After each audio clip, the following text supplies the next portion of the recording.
문재인 전 대통령 얼마 전에 그 노무현 재단 행사에 가셔서 서울 김포 통합에 대해서 이제 비판 세게 하셨고, 사실 이게 뭐 친문 진영의 당 안에 친문 진영의 뭐 공천 때문에 그런 거 아니냐라는 이제 지적도 있는데, 사실상 그 친명 친문 이 대결 구도로 보수 언론들이 또 프레임을 짜기 시작했어요. 예. 정말 힘드실 것 같아요. 민주당 분들은 늘 이런 언론의 공격에 너무 고통스러울 것 같긴 한데, 계속 이렇게 또 프레임이 짜여집니다. 이런 공격. 그러니까 소위 얘기해서 비명계가 다 나가서 딴 살림 차리니까 이번에는 또 친명하고 친문을 또 대립 구도를 만들어서 갈등을 또 시킵니다. 네. 당내 이런 분위기가 있습니까? 아이고 없습니다. 아이고 없습니다. 개파 프레임으로 모든 것을 보려고 하고 해석하려고 하는 이 오랜 수구 보수 언론들의 시각 자체에 결코 동의할 수가 없습니다. 선거는요, 표로 결정되는 것이고, 네. 그것으로 정당의 운명이 결정되지 않습니까? 네. 그런데 매 선거에 임할 후보들을 고르는데 개파로 공천을 합니까? 이길 사람을 골라내는 것이 공천의 과정입니다. 이기면서도 당의 정체성에 충실하고 당의 가치와 노선에 충실한 사람이고 그런 분이라면 더할 나위 없이 좋겠죠. 네. 그런데 설령 당의 정체성에서 조금 부족하고 당의 가치와 노선에 충실하지 않다 하더라도 이분이 유력하다면 공천에 온 것이 정당의 역사입니다. 네. 그럴 수밖에 없는 거죠. 네. 그랬기 때문에 매번 당이 이러저러한 정치적인 또는 정책적인 현안에 대해서 노선 갈등을 하게 되고 맞아요. 토론도 벌이게 되고 그러지 않습니까? 그것이 계급 정당이 아닌 바에는 현대적인 대중정당에서는 네. 불가피한 일이기도 해요. 네. 그러니 정당 공천의 제1 기준은 당선 가능성입니다. 경쟁력입니다. 네. 그런 거지 저거는 누구 개보니까 되고 저거는 누구 개보니까 안 되고 이렇게 볼 수 있는 정당은 애초에 없습니다. 애초에 없어요. 네. 있다면 네. 당선이 보장된 지역, 이른바 텃밭에서는 네. 그렇게 좀 작동할 수도 있겠죠. 예. 지금 국민의힘이 보여주는 것처럼 영남 지역에 뭐 신윤핵관들은 전부 텃밭들만 찾아간다면서요. 네. 예? 그리고 뭐 수도권 험지 뭐 이런 데는 다 좀 반개의 사람들이 가고. 유승민 대표 이런 사람들 보낸다는 소문이 있어요. 그렇잖아요. 예.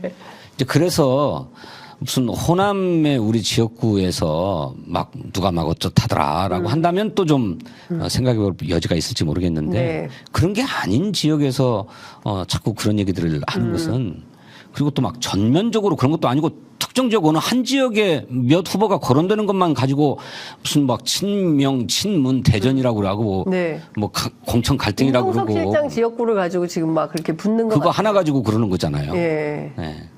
하여튼 뭐 지금 뭐 여러 가지 쟁점들이 있는데, 이현주 전 의원 네. 이분은 어떻게 되는 겁니까? 오늘 아침 홍익표 대표 얘기를 들어보면 이재명 대표가 먼저 연락을 한 게 아니라 이현주 전 의원이 어떤 현역 의원을 통해서 직접 뭐 복당의 의사를 밝혀서 전화 한번 해보시라고 해서 전화를 해서 복당하시면 좋겠다라고 했던 건데, 거기에 뭐 그 어떤 공천을 약속하거나 이런 게 아니었다라는 거거든요.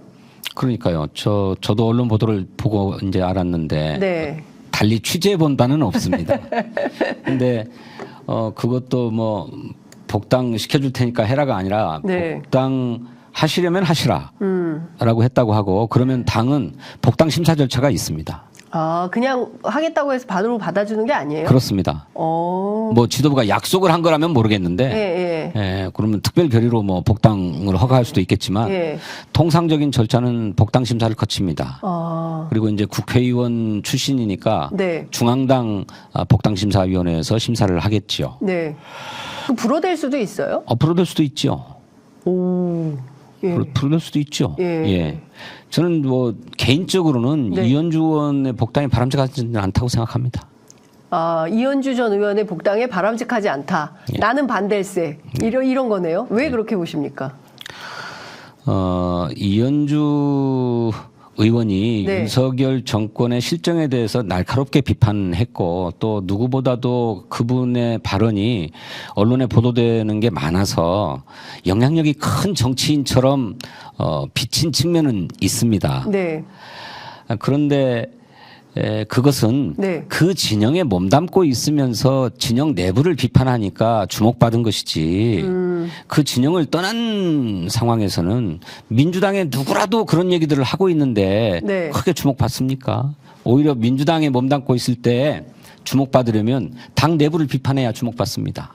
뭐 그런 게 좀 있죠. 네, 예. 그렇잖아요. 예. 네, 내부 비판 쓴소리 했다고 예. 그래가지고 소신 있는 정치인인 것처럼. 맞아요. 예. 저는 이현주 의원과 19대 국회 때 함께 했습니다만 예. 당신이 우리 당의 가치와 노선 네. 또 정체성에 뭐 잘 부합한다는 인상은 받지 못했습니다. 어떤 측면에서 그렇게 판단하십니까? 그분이 민주당에 몸담고 있을 때는 아니고 민주당을 떠났을 때 네. 가령 학교 급식 노동자들에게 네. 뭐 밥하는 아줌마가 왜 정규직 돼야 되느냐라고 해서 뭐 사과도 네, 하고 했죠. 논란이 있었죠. 뭐 그런 논의. 그래서 노동에 대한 인식이 너무 천박해요. 아, 이현주 의원이. 네. 예. 그분이 뭐 S-오일에 이사를 네, 했든지 맞아요. 뭘 예. 했던 분 아닙니까? 예. 그래서 그러는지 무슨 경영인 같은 그런 시각을 갖고 있어서 정치인으로서도 부적절한 노동관을 가지고 있지만 네. 민주당의 정치인으로서는 더더욱 부적절하다. 당의 노선의 일체성을 기할 수 없는 분이다 이렇게 생각이 들고요. 네. 그래서 오히려 그것이 나중에 당의 분란의 씨앗이 될 수도 있다라고 생각이 들고 네. 또 문재인 정부에 대한 비판도 네.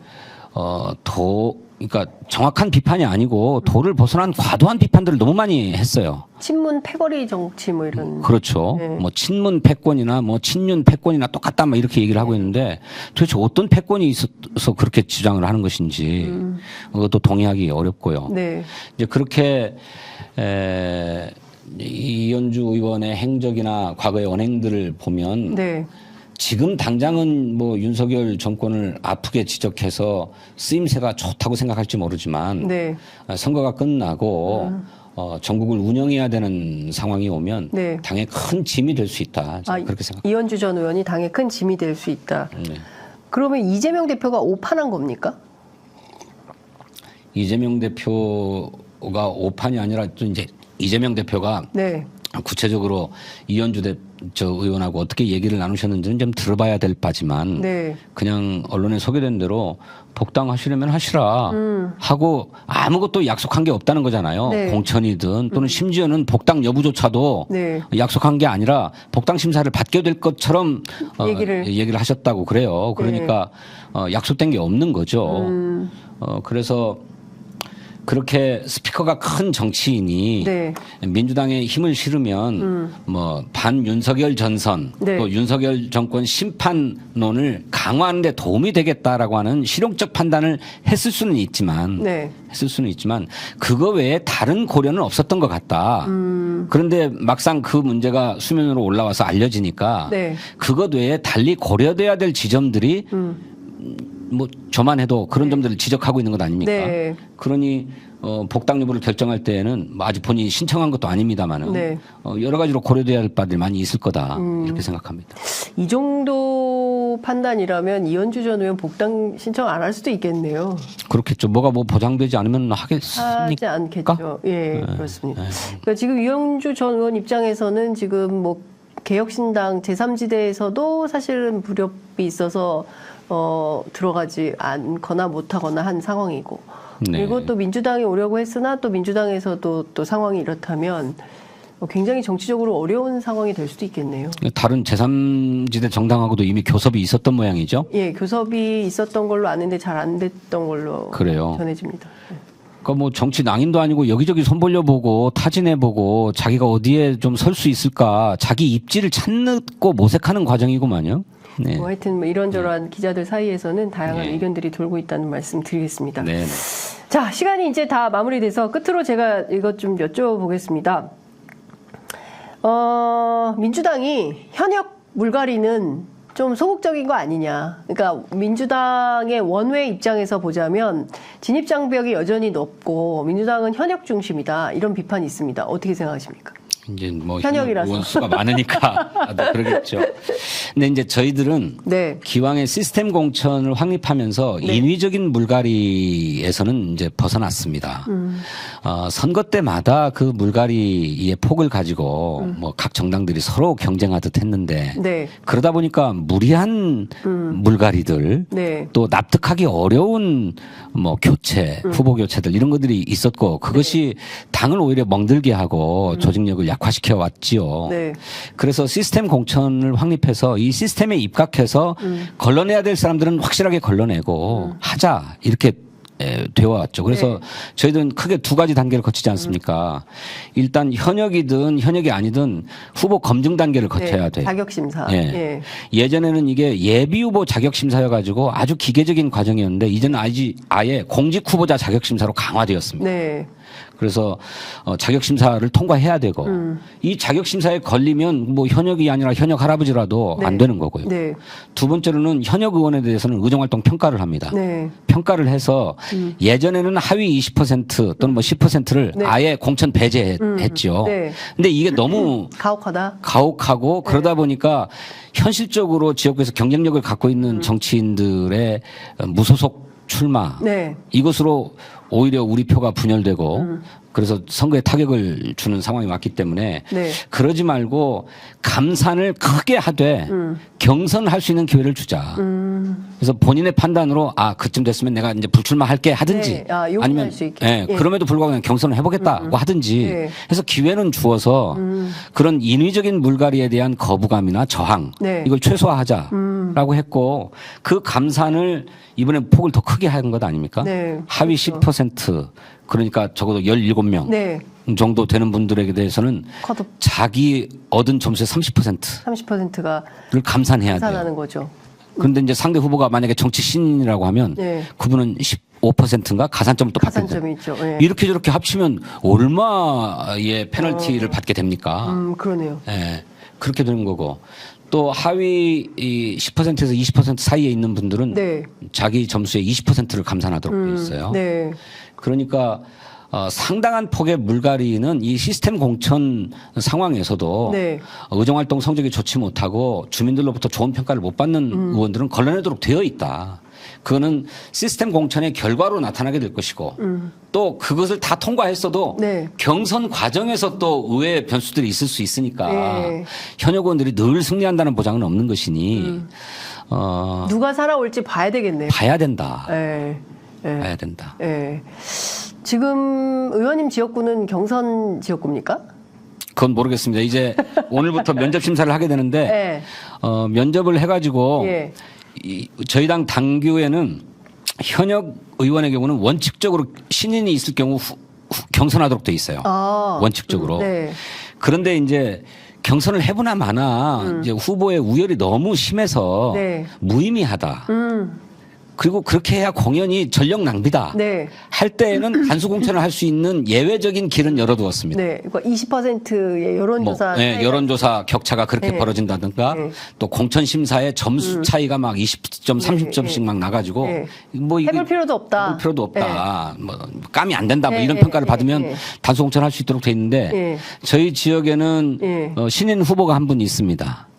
그래서 이제 예. 그분하고 예. 함께 면접 심사를 보고 네. 심사 결과나 또 적합도 조사도 실시를 했어요. 네, 저 네. 당에서 예. 그 적합도 조사 결과 이런 것으로 이제 판단되지 않겠나 싶습니다.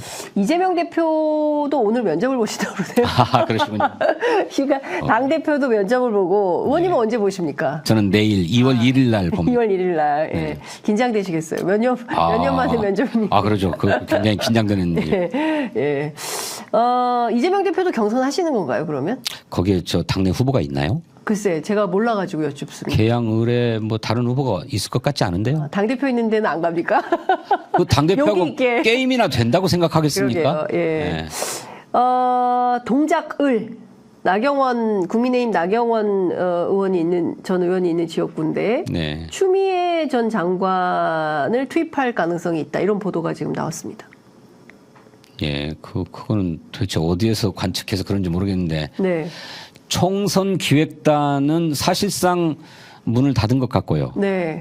그래서 이제 공천관리위원회를 네. 중심으로 네. 이제 최적의 카드들을 뽑아내기 위한 이제 작업들을 하고 있는데 네.